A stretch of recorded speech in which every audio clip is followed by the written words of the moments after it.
Welcome to the deep dive. When we talk about AI, artificial intelligence, I think most people, uh, their minds jump straight to the really big stuff. You see the headlines, right? Self-driving cars, supercomputers beating chess grandmasters or Go players. Huge, complex systems. They feel massive, maybe a little bit distant from everyday life. But what if the AI that's like really changing things isn't always the biggest one?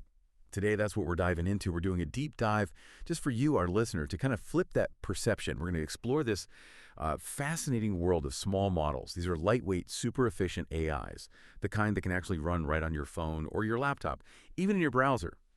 We've looked through the sources you shared, and we're pulling out the key insights to show why these nimble AIs have such a surprisingly big impact. Small models, big impact. That's the theme. That's exactly right. I mean, those huge models, they absolutely grab the headlines, and they're pushing boundaries, no doubt about it. But when you look at practical, real-world stuff, often what you really need is efficiency. You need speed. Size isn't always the main goal, and these smaller, faster AIs, well, they're already here. They're woven into so much of what we do daily, often totally behind the scenes. You could say they're kind of the quiet workhorses of modern tech, and their influence, it's just growing. Okay, so let's unpack this then. What makes an AI model small or lightweight? It's not just about like the physical size on a chip, is it? No, not really. It's more about efficiency in a few key ways, like how fast can you actually train the model? That's one big factor. Okay, training speed. And then once it's trained, how quickly can it make a prediction or a decision? That's the prediction processing time. Right, how fast it thinks, basically. Exactly. And I think you hit on something crucial earlier, practicality. Sometimes you genuinely prefer a model that's maybe slightly less accurate, but much faster. Yeah, like for real-time stuff on your phone, maybe? Precisely. A super accurate model that takes 5 seconds to respond isn't very useful in a lot of everyday situations. So sometimes, good enough and fast beats perfect and slow. That makes sense. So what kind of techniques make these models small and fast? Well, there's some really clever approaches. One basic type is linear models. Think of things like support vector machines or SVMs. Okay. Instead of really complex decision paths, they basically draw straight lines or flat planes, hyperplanes technically, to separate data. So imagine classifying spam email. The model turns the email text into numbers, a feature vector, and then uses a fairly simple mathematical rule, like a line, to decide spam or not spam. So similar boundaries mean faster decisions. Generally, yes. It finds the best line or plane by solving what's called an optimization problem. It's like tweaking dials to find the most efficient setting. Simple, but often really effective and fast. Interesting. What else? Then you got sparse models. These often come from a technique called L1 regularization. L1. Yeah, imagine you have a really complicated model with tons of connections, like knobs and dials. L1 regularization basically forces many of those connections, those parameters, down to zero. It prunes them away if they aren't contributing much. So it simplifies the model automatically. Exactly. It does what we call feature selection. It helps the model focus only on the most important inputs.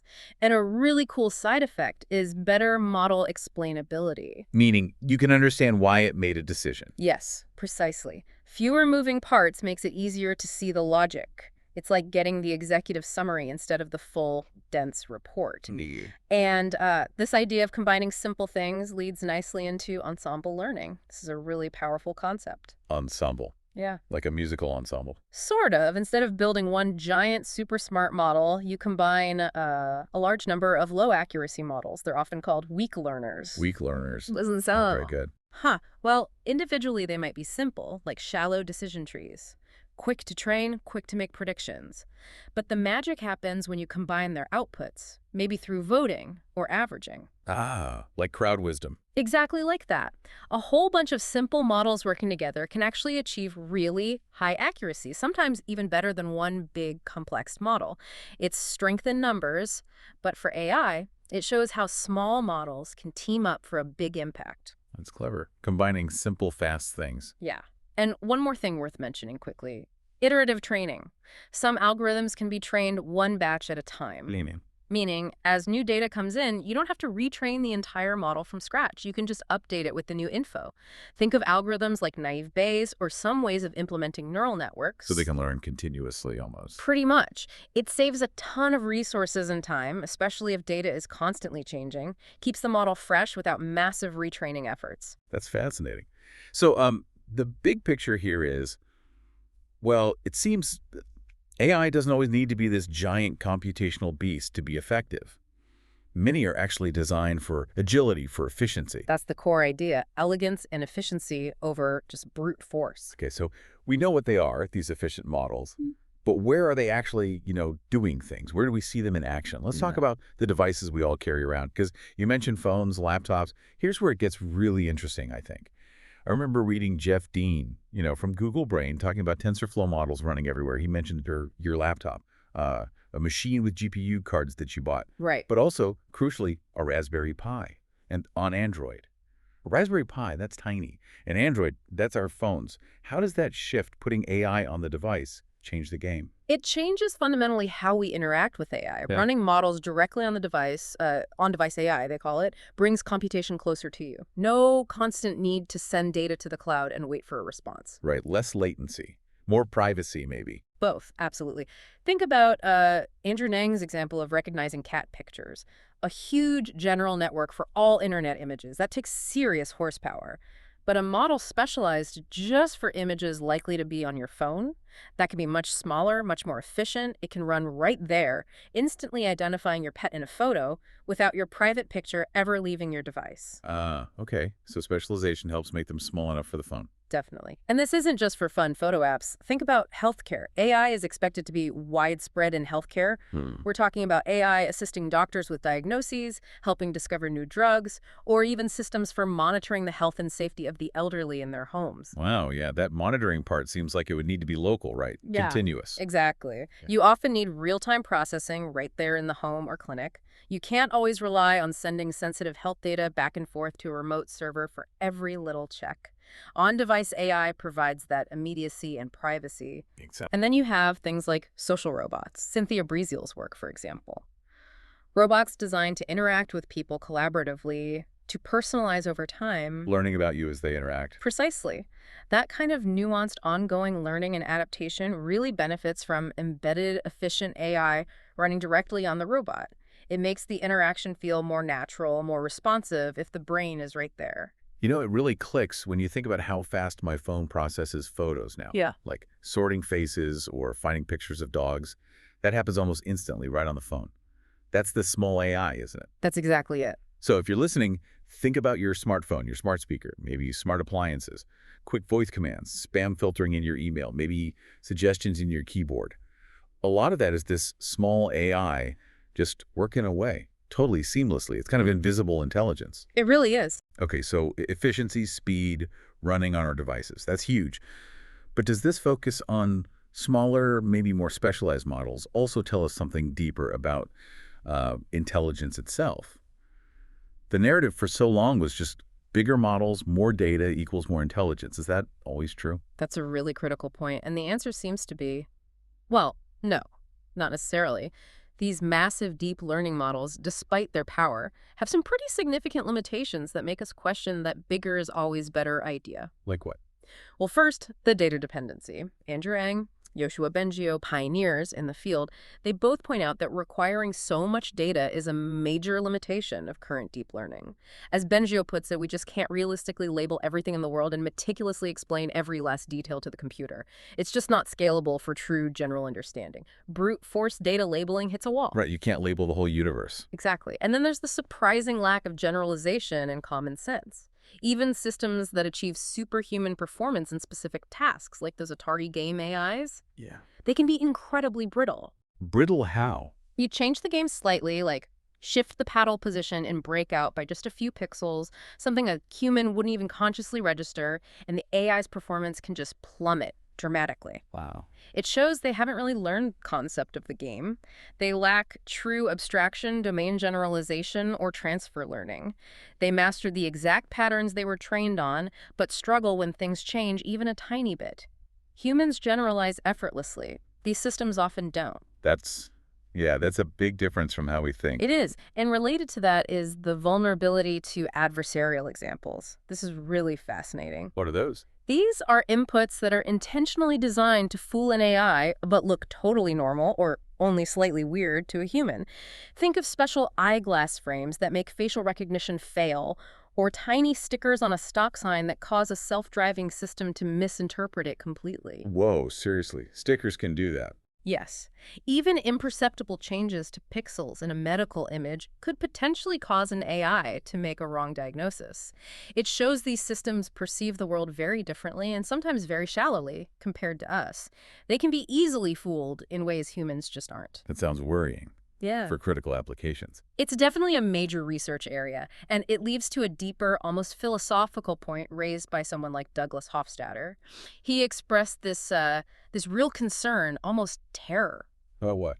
He worried that if we could achieve things that look like intelligence or creativity too easily, just using superficial brute force algorithms, basically, just throwing massive computation at the problem, it might somehow cheapen it. It might destroy our sense of what humanity is about. Huh. If AI gets good too easily, we lose something about ourselves. That's the fear he articulated. It's a profound impact to consider not just what AI does, but what its existence means for our understanding of ourselves. Okay, that's heavy. So these limitations, the data hunger, the brittleness, the adversarial attacks, even the philosophical concerns, they all point towards needing more than just bigger models. We need smarter approaches. Precisely. What's fascinating here is how researchers are exploring alternative paths, often inspired by efficiency or different kinds of structure. Like what sort of alternatives? Well, Rodney Brooks, a robotics pioneer, he talks about the brain, the neocortex, maybe being like many small modules, each of which can recognize a pattern. His argument isn't that we need to build exact copies of brain wetware, but that we can be inspired by functional principles like modularity, lots of smaller, specialized parts working together rather than one giant, monolithic thing, Kind of like the ensemble idea, but maybe even more structured. perhaps.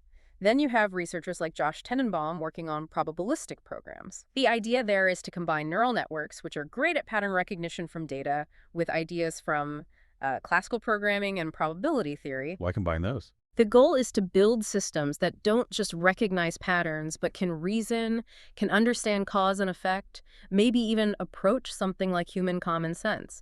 It's about getting why things happen, not just what happens, moving beyond just correlation. Towards deeper understanding. Exactly. And Jeff Dean's vision, too, points towards efficiency as key to intelligence. He talks about wanting a single model that can do hundreds of thousands of things. But crucially, he emphasizes that this model should build on the knowledge that it gained from solving many other problems. So when it learns a new task, it does it much faster, needing much less data because it's transferring knowledge. Learning to learn, essentially. Yes, that suggests true general intelligence might not be about having infinite data for every task, but about being incredibly efficient at reusing and transferring knowledge. Just like humans learn, we don't need thousands of examples to learn a new concept usually. So, okay, what does this all mean then? Bringing it all together, it feels like the narrative is shifting. The future of AI isn't solely about building ever larger digital brains in the cloud. It's also, maybe just as importantly, about scaling down. Is that fair? I think that's a perfect way to put it. It's about making AI smarter, more efficient, more adaptable, and tailoring it for specific, really impactful jobs right where they're needed. It's a move towards intelligent design, you could say, not just raw computational power. So less brute force, more elegance. Yes. And this scaling down, this embedding of AI into our everyday lives via these small, potent models, it really changes things. Oh, so? Well, it raises this important question for all of us, doesn't it? As AI stops being this distant supercomputer and becomes this quiet, efficient helper in our pocket or embedded in our home, how does our relationship with technology evolve? Yeah, it becomes less of a tool we consciously use and more just part of the environment. Maybe. For decades, sci-fi gave us images of these huge, singular AI minds, HAL 9000 or Skynet. But the reality unfolding seems much more subtle. It's this distributed, often invisible intelligence woven into the fabric of our world through these smaller systems. That definitely changes the dynamic. It's less us versus the machine and more us living amongst the machines. Perhaps. It's something to think about. When AI is everywhere but quiet about it, how does that change us? That's a great final thought. So next time your phone instantly understands your voice or your email sorts itself perfectly, maybe take a second. Appreciate the ingenuity in that little chip. It's the small AI making a big difference, quietly reshaping our world. Absolutely. The invisible intelligence.